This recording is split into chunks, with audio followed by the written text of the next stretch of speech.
নমস্কার দর্শক বন্ধুরা, রিয়াস কিচেনে সবাইকে স্বাগত জানাই। আজকে বানাবো দেশি মুরগির পাতলা ঝোল। এই রেসিপিটি বানাতে কি কি উপকরণ লাগছে আমরা দেখে নিই। প্রথমে আমি মশলাটা রেডি করে নেব। মশলার জন্য নিয়েছি আদা, রসুন, কাঁচা লঙ্কা এবং শুকনো লঙ্কা। এরপর এর একটা ভালো করে মিহি পেস্ট বানিয়ে নেব। তাহলে মশলাটা রেডি হয়ে গেল। এখন মাংসটা ম্যারিনেট করে নেব। তো প্রথমে আমি নিয়েছি 1 কেজি দেশি মুরগি বা দেশি চিকেন। এরপর ওর মধ্যে আমি দিয়ে দিলাম অর্ধেকটা লেবুর রস। এরপর হাফ চামচ মতো লবণ আমি এর মধ্যে দিয়ে দেব। বাকি লবণটা আমি পরে রান্নার সময় দেব।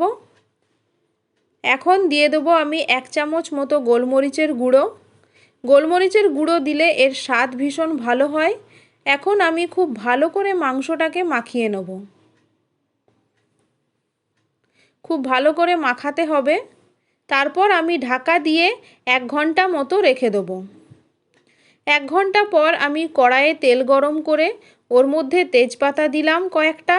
এরপর হাফ চামচ মতো চিনি দিলাম। চিনিটা আমি কালারের জন্য দিয়েছি। এখন এর মধ্যে দিয়ে দিলাম গরম মশলা অর্থাৎ দারুচিনি, এলাচ ও লবঙ্গ। অল্প একটু ভাজা ভাজা হয়ে গেছে। এখন আমি বেশ খানিকটা পেঁয়াজ কুচি এর মধ্যে দিয়ে দিলাম। পেঁয়াজটা খুব ভালো করে ভেজে নিতে হবে। যে সমস্ত দর্শক বন্ধুরা এখনও আমার চ্যানেলটিকে সাবস্ক্রাইব করেননি তাদের কাছে চ্যানেলটিকে সাবস্ক্রাইব করার অনুরোধ রইল। আপনারা প্লিজ আমার পাশে থাকুন। পেঁয়াজ ভাজার খুব সুন্দর একটা গন্ধ বেরোলে এখন আমি আগে থেকে বেটে রাখা মশলাটা দিয়ে দেব। আদা, রসুন, কাঁচা লঙ্কা ও শুকনো লঙ্কার পেস্টটা আমি এখন এর মধ্যে দিয়ে দিলাম। এইভাবে মাংসটা রান্না করলে খেতে দারুণ লাগে। আপনারা প্লিজ একবার বাড়িতে বানিয়ে দেখুন, অবশ্যই ভালো লাগবে। মশলাটা 5 মিনিট মতো আমি কষিয়ে নেব। মশলা থেকে কাঁচা গন্ধ চলে যাওয়ার পর আমি গুঁড়ো মশলা দেবো। প্রথমে দিয়ে দিলাম হলুদ গুঁড়ো। এরপর পরিমাণ মতো লবণটা আমি এর মধ্যে দিয়ে দিলাম। এখন মশলাটা খুব ভালো করে কষিয়ে নিতে হবে।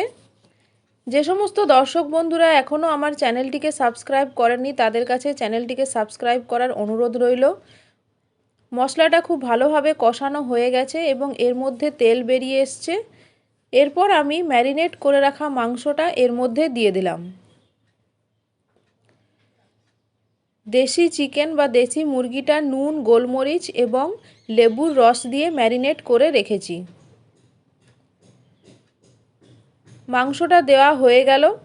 এরপর মাংস মশলা খুব ভালো করে কষিয়ে নেব। প্রথমে বেশি আঁচে ভালো করে 2 মিনিট কষিয়ে নিয়ে এরপর ঢাকা দিয়ে মিনিট 20 মতো কম আঁচে রেখে দেব।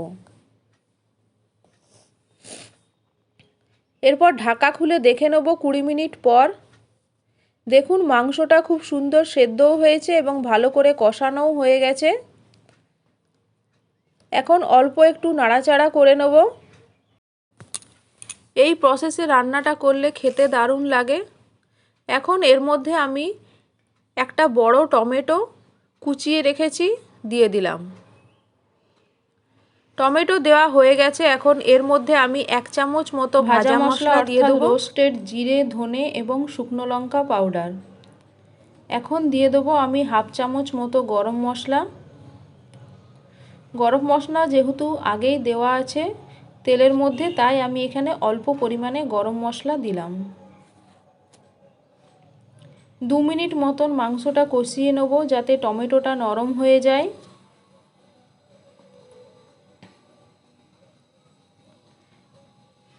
এরপর আর কিছুই করার নেই। এখন আমি এর মধ্যে দিয়ে দেবো ভাজা আলু।